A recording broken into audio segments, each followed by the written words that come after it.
Hola a todos, volvemos con las entrevistas a tubistas y esta vez es el turno de Vicente Cremades, que viene a contarnos cómo se instauró la asignatura de tuba en el Conservatorio Superior de Música de Madrid. Una entrevista realmente interesante. No te la pierdas.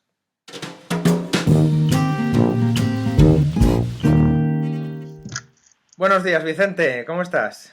Muy buenos días, David. Muy bien, encantado de saludarte.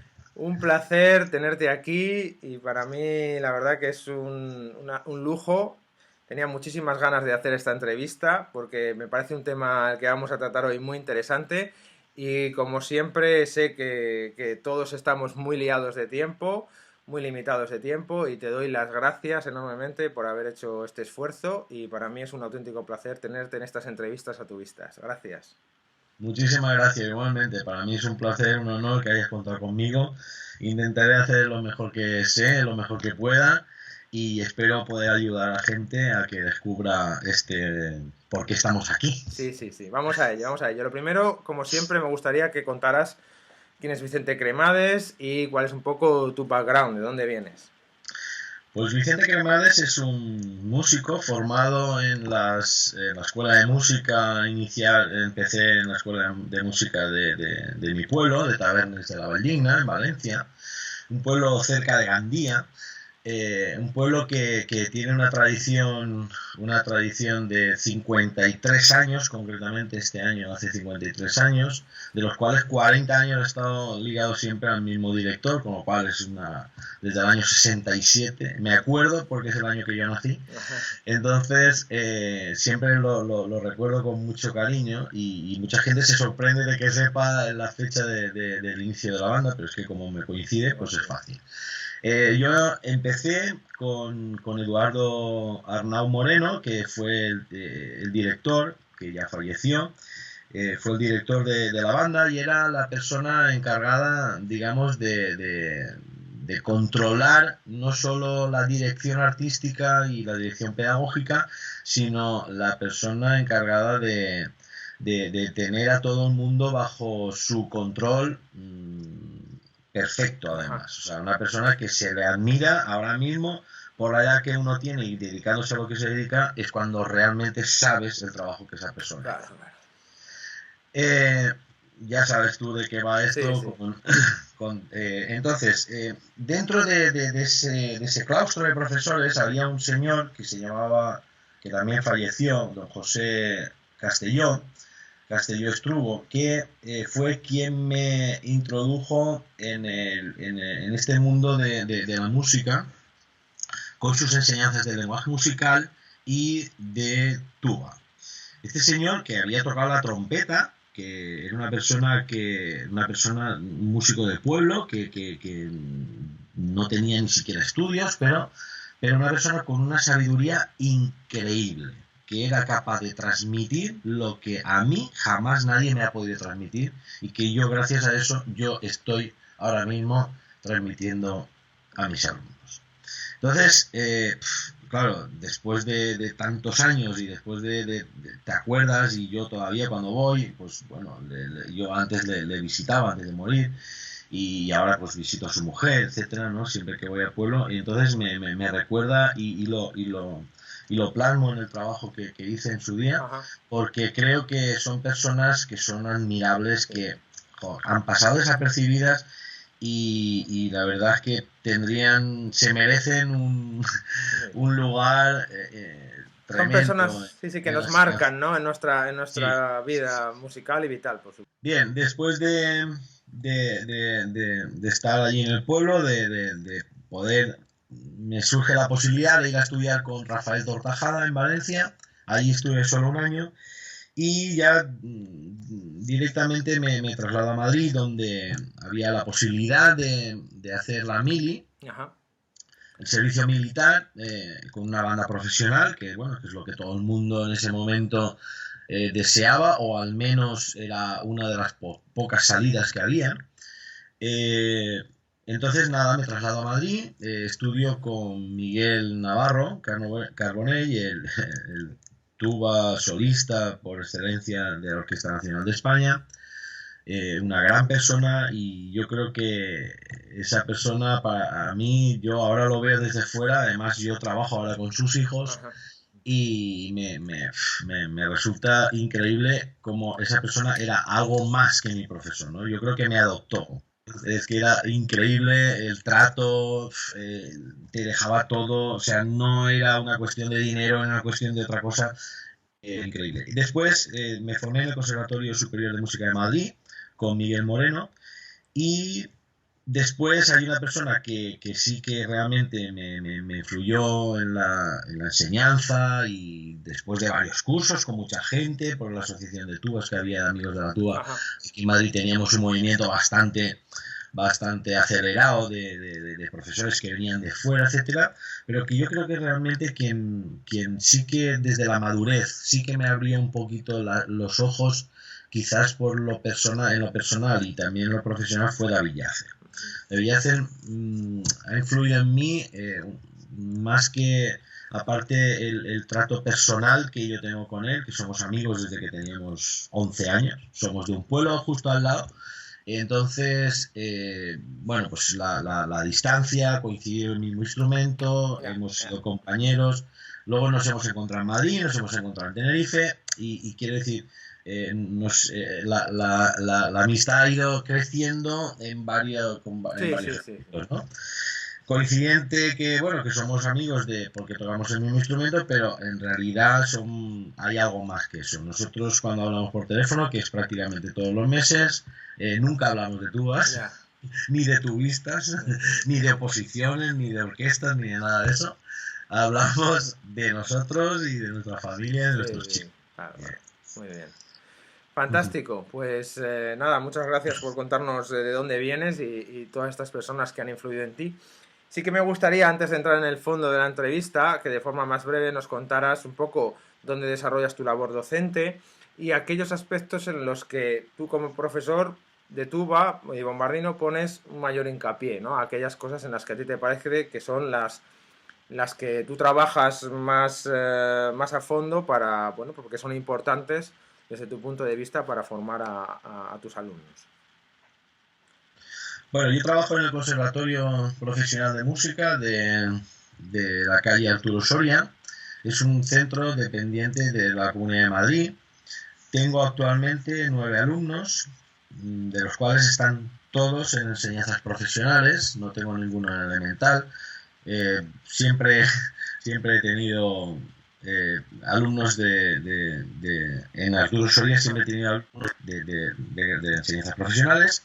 Llevo en este centro consecutivamente 19 años. Solo un año estuve desplazado, estuve en Alcalá de Henares, y otros 5 años he estado compartiendo centro con el Conservatorio de la calle Mañé. Los aspectos fundamentales es que yo siempre parto de la base de que esto es una enseñanza individual. Ajá. Y como tal tiene unos aspectos fundamentales, psicológico y desde el punto de vista emocional. Compartir una hora durante 10 años con un alumno, semana tras semana, durante 30 semanas aproximadamente, 33 semanas aproximadamente, 33 sesiones, son muchas horas, y es quizás, lo que yo digo, la terapia más larga que uno puede recibir. Me refiero a que nos da tiempo, o yo creo que debería de ser así, o yo por lo menos así lo hago, nos da tiempo a tratar cuestiones profesionales, cuestiones técnicas, cuestiones personales, e intentar reconducir, en el caso de que sea necesario, a aquellos alumnos que, por dificultades de aprendizaje, puedan tener problemas en su enseñanza general, o alumnos mayores que en su día no decidieron hacer sus estudios generales, como me he encontrado yo en la mayoría de los casos, que no tienen el bachillerato y que ahora enganchan las enseñanzas profesionales y se dan cuenta que para acceder al conservatorio superior tienen que tener el superior o hacer la prueba de madurez, con lo cual no solo nos encargamos de seleccionarle y prepararle la prueba de acceso, sino que yo, en mi caso, en muchos casos, en concreto 4 casos que he tenido, les he tenido que hasta proporcionar los propios apuntes de historia de España. Y esto es así de cierto. Eso es así, sí, sí. Y porque también implícito tu éxito, es decir, yo creo que ellos tienen, igual que algunos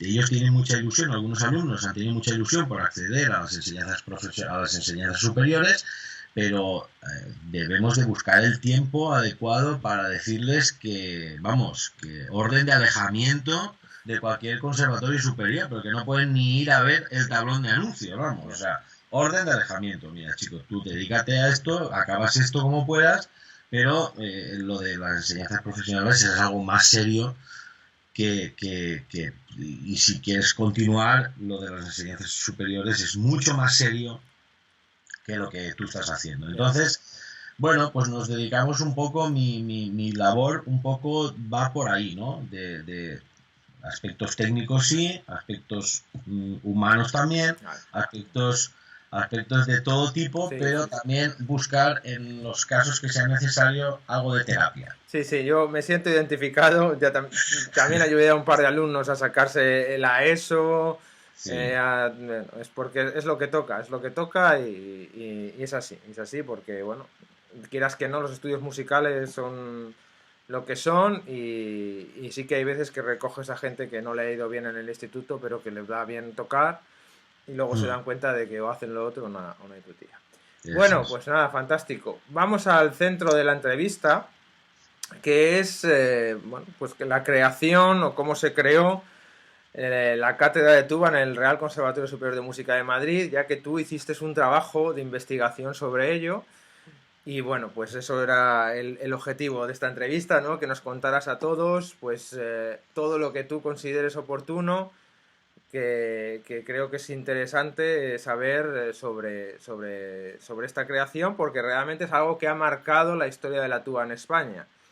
Porque hasta el mediados del no sé si es el 84 o el 85, no sé exactamente cuándo es, lo vas a decir ahora, no existía no existía superior de tuba en nuestro país, si no me equivoco, ¿no?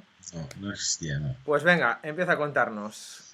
Bueno, pues esto es un trabajo, como has dicho, un trabajo fin de máster, un trabajo de investigación, trabajo fin de máster que realicé en el curso 13-14 en la BIU, en la Universidad Internacional de Valenciana, en Valencia, en el que cuando llegó el momento de poder hacer el trabajo fin de máster, me planteé el poder contar cómo hemos llegado al modelo actual de profesorado, que claro, la gente cuando llega, incluso profesores nuevos que llegan, ya lo tienen todo hecho, ¿no? O sea, claro, claro. Hay una posición, sale la plaza, la prueban, y llegas al sitio y de repente te encuentras que está todo hecho. Pero ¿qué pasa? ¿Quién ha estado antes ahí y quién ha hecho todo eso para que los que estamos trabajando ahora podamos tener ese privilegio? Porque yo creo que es un privilegio. Sí, sin duda. Pues detrás de todo esto yo creo que no hay que dejar nunca de lado quién fueron los verdaderos protagonistas de todo esto. En el año 83 había una pequeña incertidumbre y un pequeño cabreo por parte del que era en ese momento el profesor de trombón del Conservatorio de Madrid. Don José Chenoy, que era el catedrático de trombón, era el encargado de darle clase a los trombones, a los bombardinos y a los tubas. Debido a la cantidad de alumnos, él se quejaba continuamente a la dirección del centro de que no podía asumir con la cantidad de horas que tenía, que además, según la ley del momento, no había establecido un tiempo mínimo de clase, ni de máximo. O sea, el profesor elegía si consideraba un cuarto de hora, 10 minutos o lo que fuese. No había turno, sino tú llegabas allí como en el médico de cabecera, médico de familia, estabas en el pasillo, cuando te tocaba, entrabas, tocabas y te ibas, ¿vale? Él llevaba ya muchísimo tiempo diciendo que años, además a mí me consta, porque además me lo dijo en la entrevista y además yo fui algo protagonista de este asunto, a la dirección del centro hasta el año 83 que estuvo don Miguel del Barco y después le sustituye Pedro Lerma en el cargo, pero cuando en el año 85 entra como directora Encarnación López de Arenosa, a través de su jefe de estudios, don Rafael Campo, don José Chenoy ve la posibilidad de que alguien le escuche. Entonces, la cosa estaba clara, es decir, había que nombrar a un profesor de tuba para que se hiciera cargo del asunto este. Entonces, en ese momento, pues aparece en escena, recién llegado de Oviedo, un chico de Liria que se llama Miguel Moreno, que estaba destinado en la banda del Rey, que justo enfrente estaba el Conservatorio de Ópera.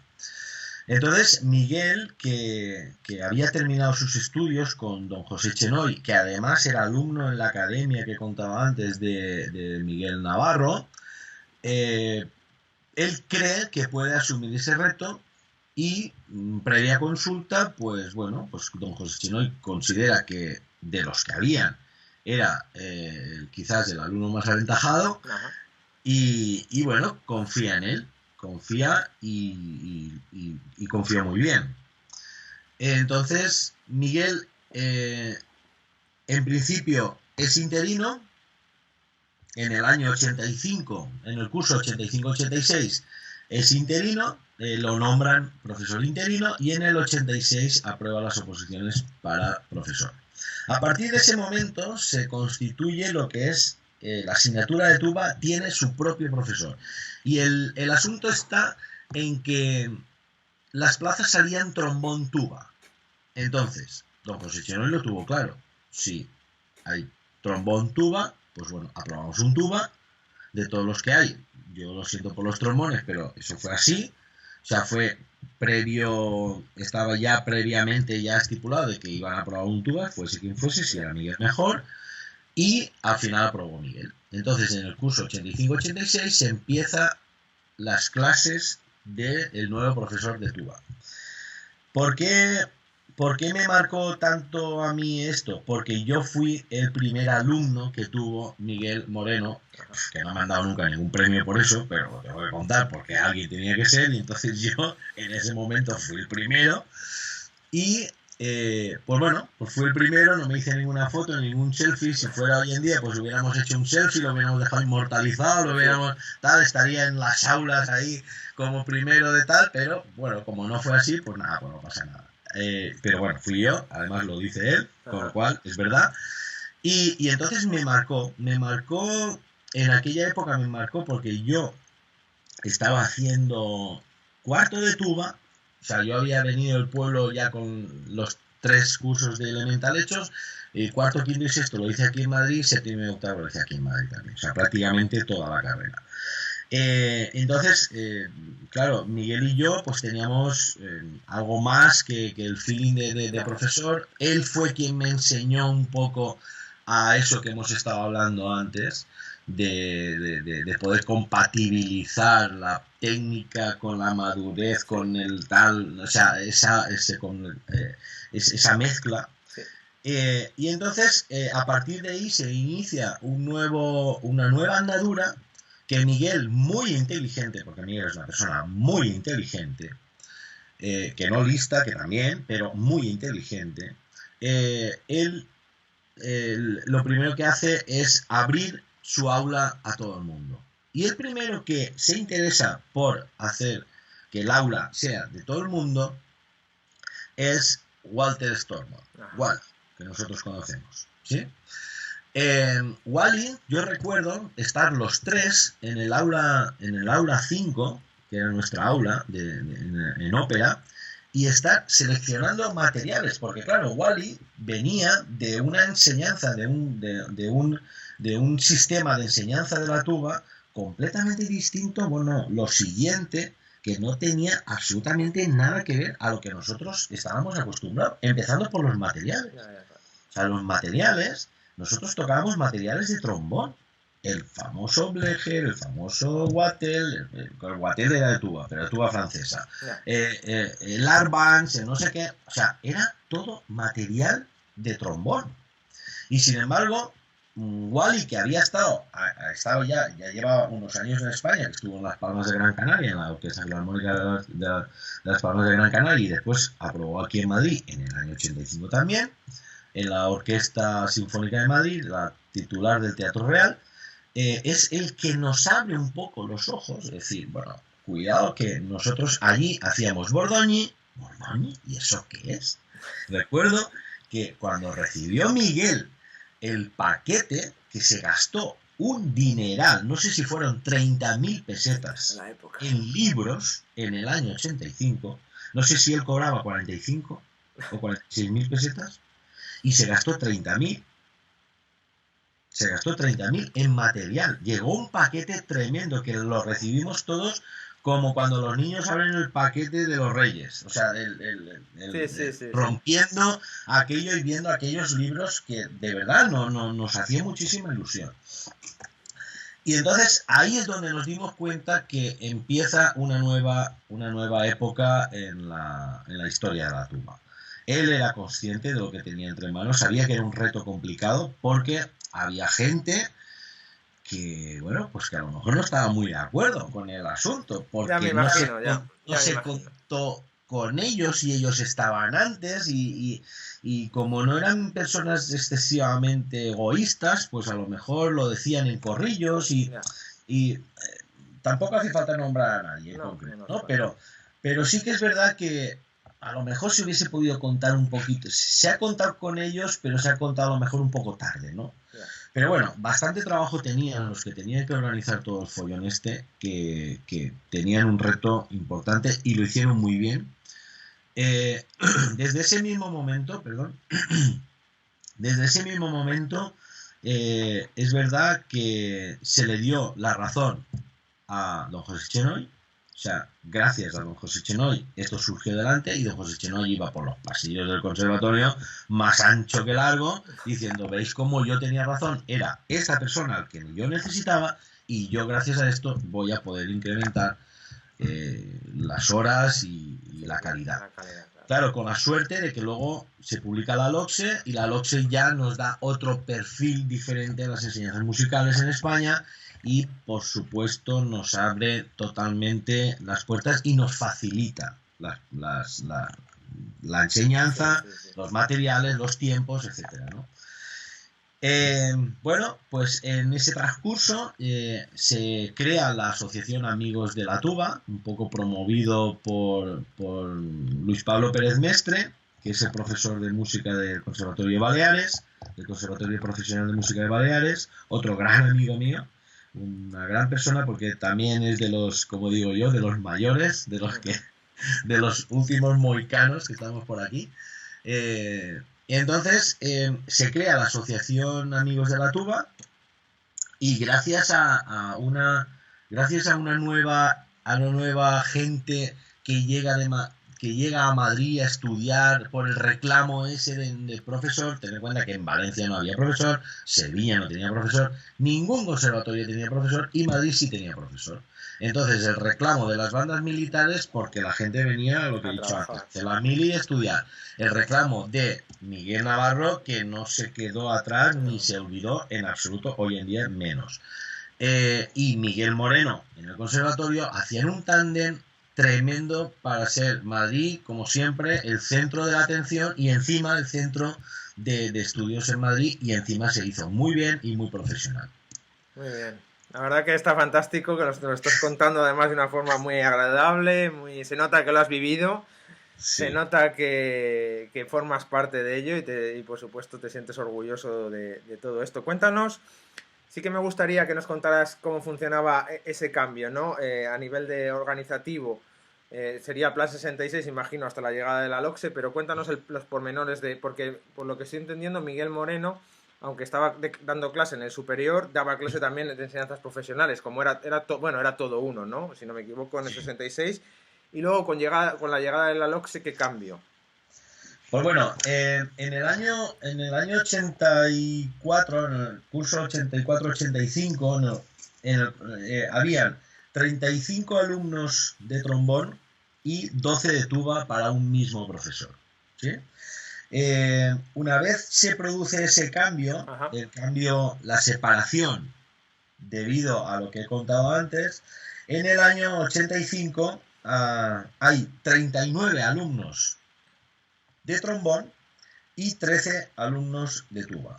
Miguel por su cuenta establece esos tiempos en lo que yo denomino adelantarse a su tiempo y adelantarse a lo que venía, que era la LOCSE. O sea, él establece un tiempo de elemental y medio de 60 minutos y él considera que el tiempo mínimo para una persona que está en superior, debido a que tenía tiempo, que tenía 13 alumnos solo, para una jornada completa, que en aquella época eran 18 horas también, tenía que ser de 90 minutos como mínimo. Y además era de los pocos profesores, junto con los de piano, que hacía esto.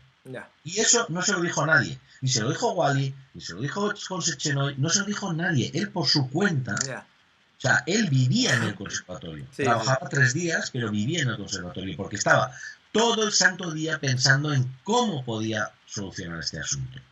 Entonces, la transición del 66 a la LOCSE, prácticamente los que estuvimos estudiando ahí no lo llegamos a notar. En tiempo, me refiero. Sí, te entiendo, ni en tiempo, ni en calidades, ni en calidad de enseñanza, ni en calidad, nada, porque Miguel tenía todos los ingredientes.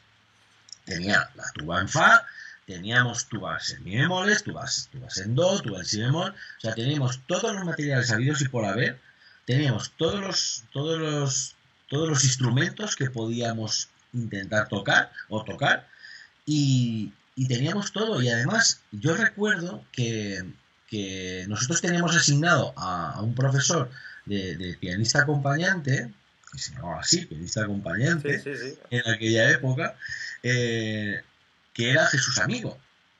Y Miguel, que tenía una gran amistad con Jesús Amigo, el que hoy es profesor, creo que será próximamente, cuando se resuelva el asunto de los catedráticos, el nuevo catedrático de dirección de orquesta del Conservatorio de Madrid, supongo que será. Ahora mismo está ejerciendo de ello, y le obligaba a venir a clase para que delante de él repasáramos el repertorio. O sea, esto era una novedad tremenda. O sea, yo me acuerdo que don José Chenoy se quedaba impresionado de ver que todo esto después se plasmó en la LOCSE. Y parecía que la LOCSE la hubiese planteado Miguel, porque es que él estaba adelantado a ese tiempo. O sea, la LOCSE es algo que todo el mundo esperaba de la música. O sea, si nosotros entrábamos por fin en una ley de educación, nos podíamos dar, por satisfechos total, porque hasta entonces la música no estaba en ninguna ley de educación. Es la primera vez que la música entra en la ley de educación. Y no solo lo hace con los tiempos y con la organización de los conservatorios, sino también con la posibilidad de trabajar en institutos, cosa que hasta ahora se podía, pero de forma muy limitada. Sí. Entonces, la transición para nosotros fue prácticamente, no hubo transición. O sea, hombre, también es verdad que yo terminé en el año 90, pero después continué yendo al conservatorio y Miguel entraba uno, era de elemental, pues le daba clase elemental. Intentó organizar incluso, a ver, ¿tú qué día puedes venir? Pues yo puedo venir este día, pues yo puedo venir este día. O sea, todo eso era impensable. ¿Cuándo hizo Miguel el cambio a ser profesor solo de superior? En el año 90, cuando la LOCSE determina los conservatorios profesionales. Él es el único profesor de tuba, con lo cual todos los conservatorios profesionales que se abren en Madrid, él tiene su destino definitivo en Arturo Soria, pero nunca ejerció como profesor en Arturo Soria. De hecho, cuando le concedieron la comisión de servicio en Castellón la primera vez, quedamos ese día él y yo, porque tuvo que venir a despedirse de don Antonio Zamorano, que era el director en ese momento, porque, por lo menos por cortesía, que él supiese que, bueno, que le había concedido la comisión de servicio, pero que, vamos, que él nunca había ejercido en Arturo Soria. Y otra cosa que quiero que me cuentes es los famosos cursillos que organizó Miguel juraría desde que llegó, porque Sí. con los grandes profesores del momento, que fue algo que, bueno, que yo he visto fotos y yo Sí. he llegado a ir, he ido a varios cursos que organizó en el en los principios de los 2000.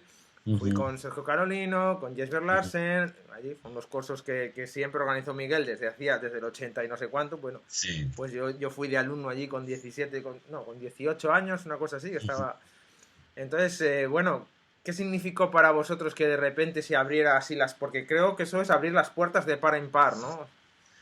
Eso fue tremendo. Eso fue muy ilusionante porque eso fue promovido todo, la idea fundamental, quien expuso la idea fue, fue Wally.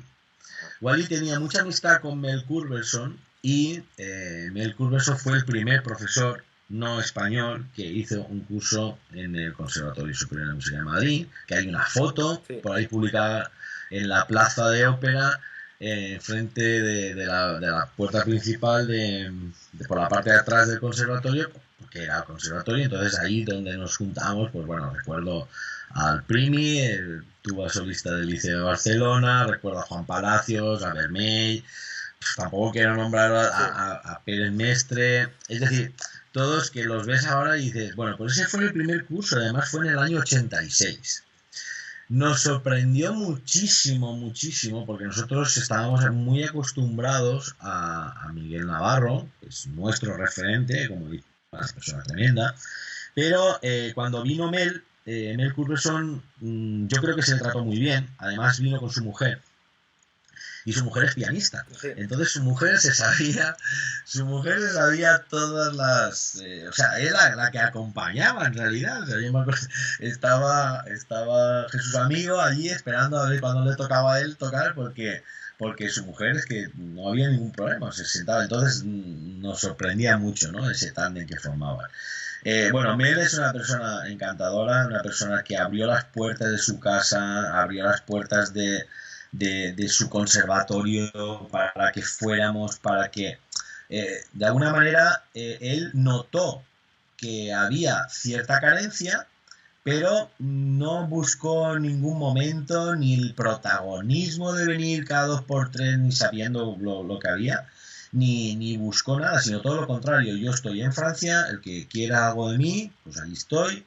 En aquella época, pues bueno, no hay que decirlo, en redes sociales cero, Sí, sí. era todo a ser teléfono y cartas y algo, recuerda algo de sí, de correo electrónico a lo mejor puede ser, ¿no? Pero nada, en el año 86 nada de todo esto, ¿no? Entonces, ese fue el primero. A partir de ahí, gracias a la colaboración de Mundimúsica Garijo, que se involucró muchísimo en la asociación, pudimos traer las marcas como Melton, que entraron en España a través de Mundimúsica Garijo y de la empresa Garijo, una especie de convención invitando a todos los tubas profesionales de España, a todos, o sea, venidos de toda España, para que le diéramos nuestra opinión sobre las tubas Melton y la posibilidad de poder fabricar en do, porque Melton solo fabricaba en si bemol. Entonces, Espera, que esto es muy interesante, que eso yo no lo sabía. Es decir, Melton sí. empieza a fabricar tubas en si bemol a raíz de esta convención que se No, hace... en do, perdón, en Perdón, do. sí, En do. disculpa. Tubas en do a raíz de esta convención que se hace en Madrid Sí, señor. para testear un poco a... ¿no? Eso es. Interesante. Melton, a través de la asociación, a través de Mundimúsica y a través de la propia empresa, él invita a todos los profesionales de tuba habidos en ese momento en España. Eso fue en el año 88, es que tampoco creo que fue en el 88. Entonces, claro, tú imagínate todos los profesionales de tuba de España que pudieron venir, que tenían su habitación pagada, su alojamiento pagado, su viaje pagado, y venían a que en un hotel como el Wilding, una sala tremenda, nosotros le pudiéramos dar nuestro punto de vista sobre las tubas en do. ¿Qué tipo de tubas necesitaba el tubista español para poder tocar en bandas militares, bandas municipales, orquestas o lo que fuese? Claro, en cuanto salió la primera modelo 32 de Melton, pues faltó tiempo. Claro, Bueno, claro, claro. yo recuerdo todavía las 3 primeras que compraron de una tacada en la banda de infantería marina. Y bueno, recuerdo algo espectacular, porque nosotros tocábamos siempre con Mirafón, era Sí, sí. nuestra referencia, Yo no en la banda de teníamos. Toro aprendí con una Mirafón. Claro, y además Miguel Navarro tenía una Mirafón, una 86B, que luego se la compré yo y que ahora mismo está en Tenerife, en la banda de Tegueste. O sea que, es decir, nosotros teníamos esa referencia y no teníamos más referencias. Teníamos, sí, la referencia de Alexander, pero Alexander estaba en si bemol, en la mayoría de los casos. En mi banda en Valencia sí habían tubas en si bemol Alexander, y había una en do, pero estaba bastante desafinada. O sea, con lo cual, la referencia a Alexander no nos valía porque en do no eran más pequeñas y no eran tan perfectas, pero Mirafón, claro, era un instrumento fácil de tocar, con una afinación bastante bien, y claro, de repente llega esta marca que nos quedamos todos diciendo, ostras, ¿esto qué es? ¿No? Y claro, con la ayuda desinteresada desde el punto de vista organizativo. Sí, sí. Evidentemente una empresa no lo hace, No, no, claro. está claro que todo el mundo a partir de ese momento compraba Melton, ¿no?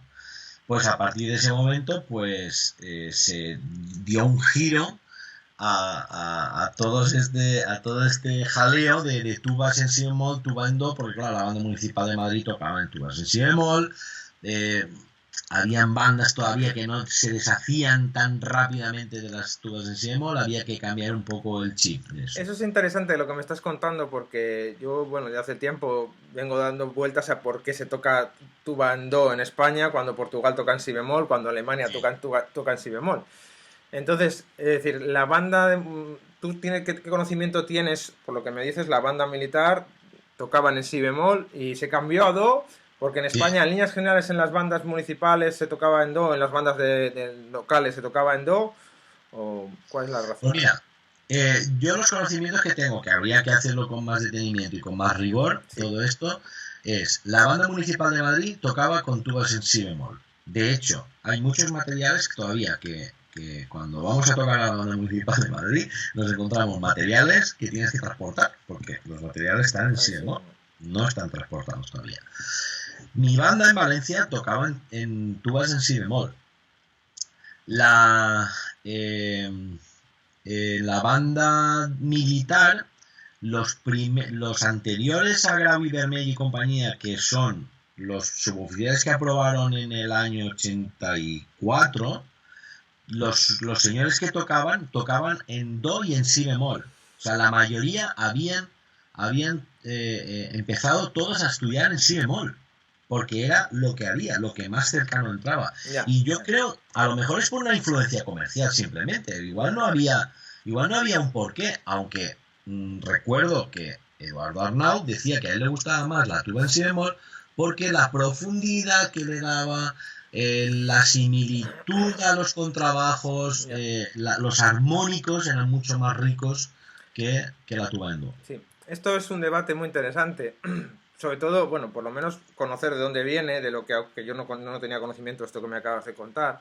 Ujú. Porque, claro, los que estamos ahora dando clase, yo empiezo con alumnos en bombardinos en si bemol y me resulta mucho más cómodo pasar a tubas en si bemol Claro, por todo, que para andar pasando a tuba en do, ¿no? Además, como el mercado, el mundo se ha globalizado tanto, el mercado musical ahora mismo del músico español es Europa. Y Europa, el sitio donde más bandas, perdón, más orquestas sinfónicas hay es Alemania, que tocan todas en tuba en si bemol. Entonces, yo ya lo he transmitido más por escrito en el blog y todo, pero creo que tendríamos que empezar a plantearnos a cambiar a por lo menos formar a nuestros alumnos también a tocar tubas en si bemol, porque le estás ahorrando un paso. Yo cuando me fui a estudiar a Alemania me encontré con esa barrera y Ujú. apenas toqué tuba en si bemol porque pues porque no lo tenía en dedos y me suponía un esfuerzo muy grande para todo lo que tenía que hacer.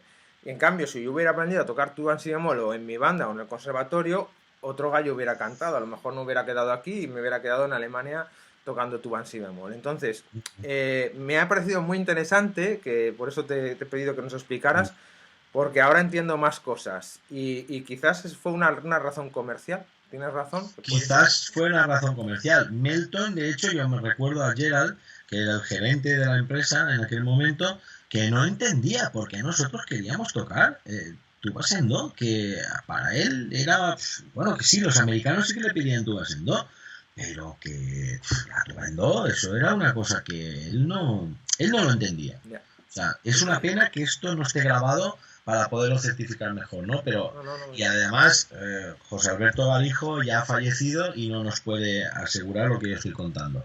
Pero bueno, su hermano sí, y podría certificar un poquito que, claro, la única manera de vender era fabricando en Do para poder entrar en España, porque si no, no podían entrar en España. Y de hecho se gastaron lo que te estoy diciendo, lo que estoy contando, Ya.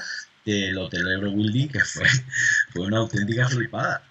Fue una convención internacional con los medios que contábamos. O sea, Ya, ya, ya, ya, ya. por teléfono o carta o invitaciones, no sé qué. O sea, porque ahora es mucho más fácil hacerlo, pero en aquella época fue un trabajo bastante crudo. Muy bien. Pues la verdad que muy interesante todo esto que nos estás contando. Ya sabía yo que esta entrevista iba a gustar mucho y ya lo verás como, porque es que, claro, tú has vivido una época muy importante para la tuba en España, que es esa del cambio con la llegada de Miguel Moreno al superior, y además con una persona que tenía muchas ganas de cambiar todo, porque sabía lo que no había, porque no había nada. Entonces, pues la verdad que es fantástico que nos contaras, que nos hayas contado todo esto. Uh -huh, Un poco para cerrar este aspecto de todo lo que has vivido, uh -huh. ¿qué cuestiones remarcarías tú o te gustaría que dejáramos aquí en esta entrevista para que todos, bueno, pues para ti qué significó todo aquello? Y yo creo que, y seguramente tú lo certifiques, es que fue el cambio real, el punto de inicio para que la tuba ahora mismo ocupe una situación que es la que está, que es de ser igual al resto de instrumentos en los conservatorios, por ejemplo, ¿no? Y que fue el punto en el que ahora, eh, el punto inicial de un crecimiento que ahora pues estamos con un montón de tubistas profesionales y que, bueno, se están buscando la vida, más o menos como esté la situación ahora, pero que estamos sacando tubistas profesionales de mucho nivel, ¿no? Entonces, bueno, ¿qué aspectos para ti te marcaron o que te gustaría resaltar? Pues después de haberlo vivido y después de haberlo plasmado en un trabajo, que yo creo que es como si te lo contaran y luego dices, ah, pues es verdad, pues esto pasó, ¿no? Después de todo eso, que verlo leído y además que a mí me gusta echarle un vistazo al trabajo, además ahora cuando me propusiste esto tuve que volver a leerlo un poco para no equivocarme o no hacer cosas o mencionar cosas que no estaban escritas.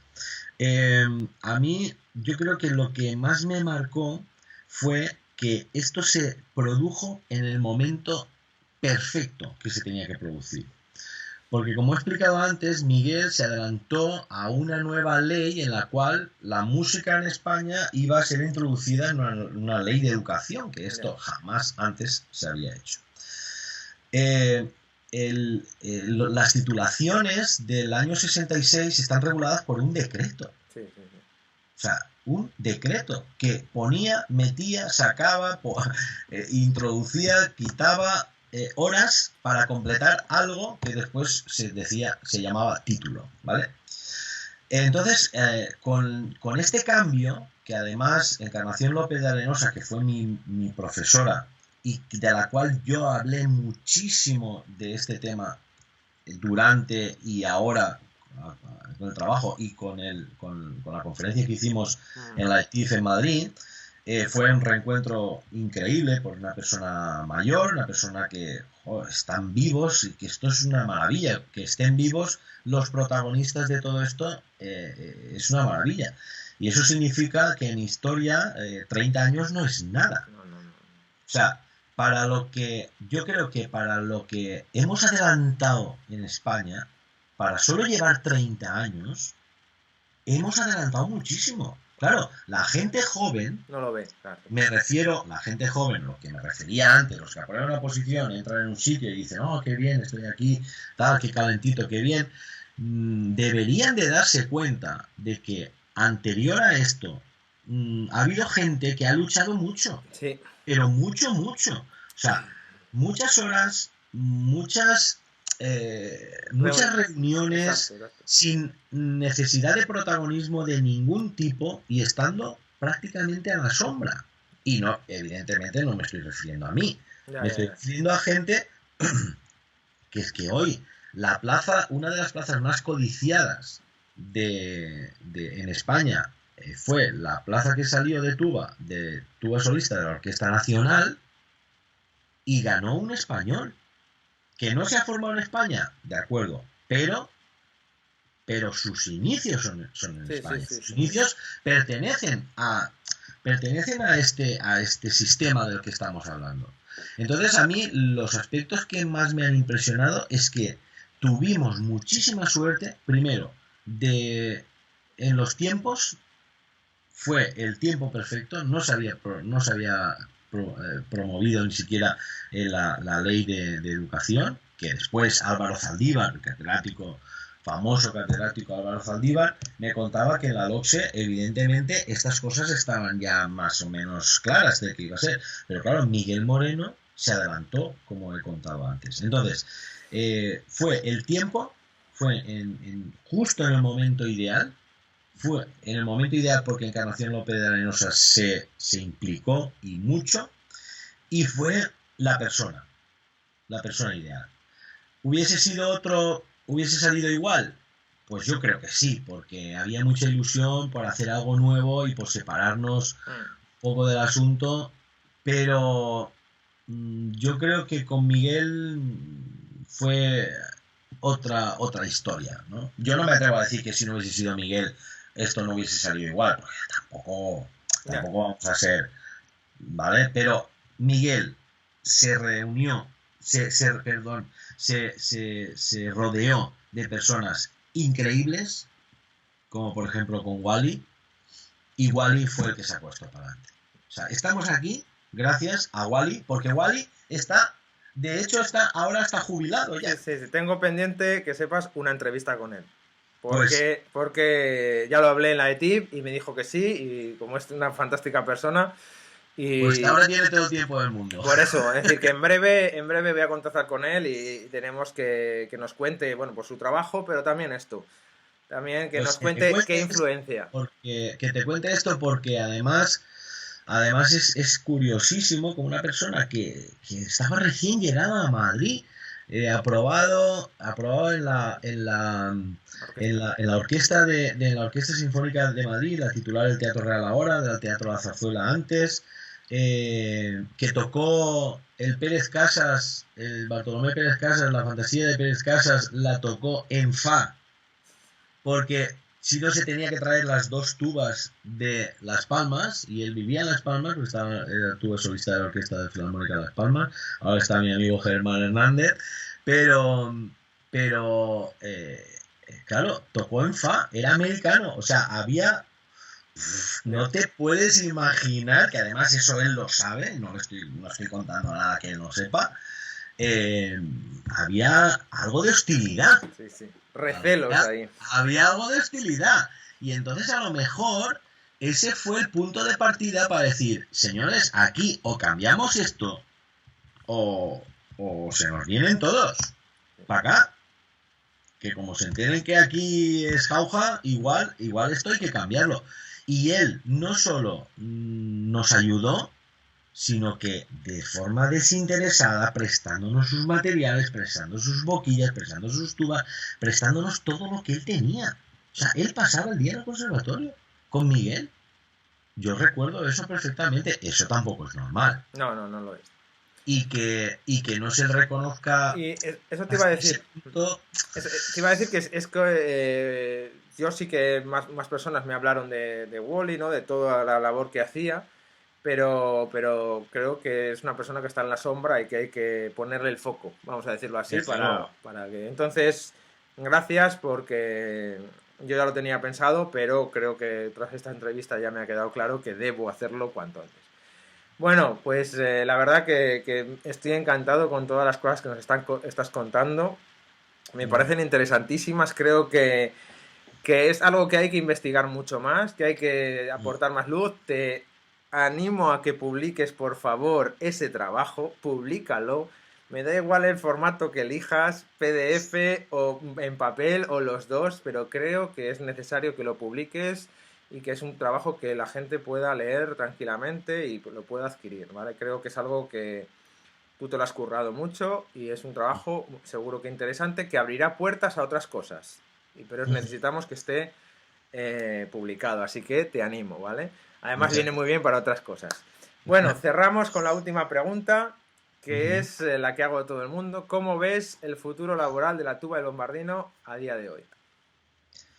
Bueno, pues al día de hoy quizás yo creo que los que ahora mismo decidan hacer eh, cursar las enseñanzas profesionales, creo que están en un buen acierto. Creo que hay posibilidades a corto plazo. Hay todavía muchos conservatorios en España que todavía no han convocado oposiciones para profesor. Y creo que ahora mismo es una buena época. Me lo hubieras preguntado 3 años atrás, igual te hubiese contestado otra cosa, pero yo creo que hoy en día, si vamos a tomar en serio ya lo que son las cátedras que están ya para resolverse aquí en Madrid, por ejemplo, y que algunas comunidades ya se han tomado algo más en serio o nos han tenido algo más en cuenta las enseñanzas musicales, pues igual ya empieza a ser el tiempo Uh -huh. de poder hacer algo más serio, o sea, de que nos dejen de preguntar de que aparte de tuba, ¿qué más haces? Yeah. ¿No? Como nos preguntaban por lo menos a mí. No, no, a todos, sí, sí. O sea, aparte de qué estudias tuba y qué más, digo, pues mira, pues nada más. O sea, resulta que el que estudia educación física no se le pregunta y Yeah. a nosotros sí que nos lo pregunta. Por poner un ejemplo, sin ofender a nadie, y Sí, perdóname, sí, sí, sí. pero en realidad yo creo que es algo que sí que merece la pena. Creo que tiene que ser algo muy personal, creo que tiene que estar muy apoyado por los propios profesores y que debemos de decirles la verdad, sin ofender y sin hacer diagnósticos que no debemos de hacer, porque no somos especialistas de ello. Entonces, yo creo que tiene buen panorama, hay mucha gente ya con los másters, hay mucha gente ya que sois doctores y eso nos anima a seguir haciendo a los que todavía no lo somos y a los que todavía no han hecho ni siquiera un máster, ¿no? Eh, yo creo que bien, en secundaria la cosa está más complicada. En secundaria acaba de salir un borrador de la nueva ley que va a preparar el gobierno actual y parece ser que no está dentro de las... Tampoco que se alarme nadie con esto, porque yo no soy nadie para anunciar nada. Yo he leído el borrador y en las enseñanzas obligatorias de secundaria no está la música como obligatoria. Habría que, sí, realmente eso es algo que nos debería preocupar a todos los que hacemos música, tanto conservatorios como en la universidad, como para presionar al gobierno para que aumente el peso de la música en las enseñanzas de secundaria, en las obligatorias, porque creemos que es algo muy importante, ¿vale? Entonces yo sí que hay movimientos, lo estoy viendo, que por lo menos tengo conocimiento gracias a Twitter, se está moviendo bastante en las federaciones nacionales de docentes de música para presionar, hay un borrador incluso, porque esto es un problema. Entonces sí que creo que deberíamos ahí unir todos fuerzas para hacer una presión y que, bueno, que la gente se dé cuenta y también educar a la sociedad, ¿no? Yo, ya sabes que yo estoy en esa dinámica con la tuba y el bombardino, educar mucho a la sociedad y salir a la calle y mostrar y contar, porque porque muchas personas no saben cómo funciona todo esto y cuando cuando lo cuentas, dice, ah, esto yo no lo sabía, es muy interesante. Entonces, creo que nos falta ese aspecto. Pues nada, la verdad que, bueno, muchísimas gracias por tu tiempo, por esta entrevista que ha sido fantástica. Se nota que que lo has vivido y te doy las gracias de verdad, de corazón, porque lo que has contado va a mostrar, va a abrir, a mí me lo ha hecho y yo creo que sí que me considero un poco informado de estas cosas y que os conozco, pero gente que no tenga tanto contacto, gente más joven, pues le va a abrir un poco la visión de cómo empezó todo y de dónde empezó todo y creo que es una entrevista que creo que la vamos a encuadernar, yo la voy a guardar bien, aparte de YouTube, la voy a guardar bien, aparte para que esto dentro de muchos años se pueda utilizar y estoy encantado. Así que nada, muchísimas gracias por tu tiempo, ha sido un lujo auténtico tenerte aquí. Gracias, Vicente. Muchísimas gracias, David. Ha sido un placer. Gracias por contar conmigo y, bueno, mi pequeña aportación desde dentro de lo que pueda tampoco es mucho, pero da la casualidad que, bueno, que yo viví esto y entonces sí que no lo hice para nadie en concreto, pero bueno, pues por lo menos que quede un poco ser algo de partícipe en que alguien algún día se acuerde de que alguien estuvo luchando para que uno se esté más cómodo trabajando, claro. Realmente creo que ha sido un acierto que hayas hecho este trabajo. Sí, ya lo Muchas sabía, pero ahora lo digo públicamente porque estas cosas tienen que quedar por escrito y tenemos que acostumbrarnos, los músicos, a dejar las cosas por escrito, porque son las cosas que permanecen. La música está fantástica y sí, ahora hay vídeos y tal, pero los libros van a permanecer durante muchos, muchos, muchos años. Entonces, a publicarlo. Un saludo Muchas muy fuerte. gracias. Un saludo. Un saludo, muchas gracias. Adiós. Gracias.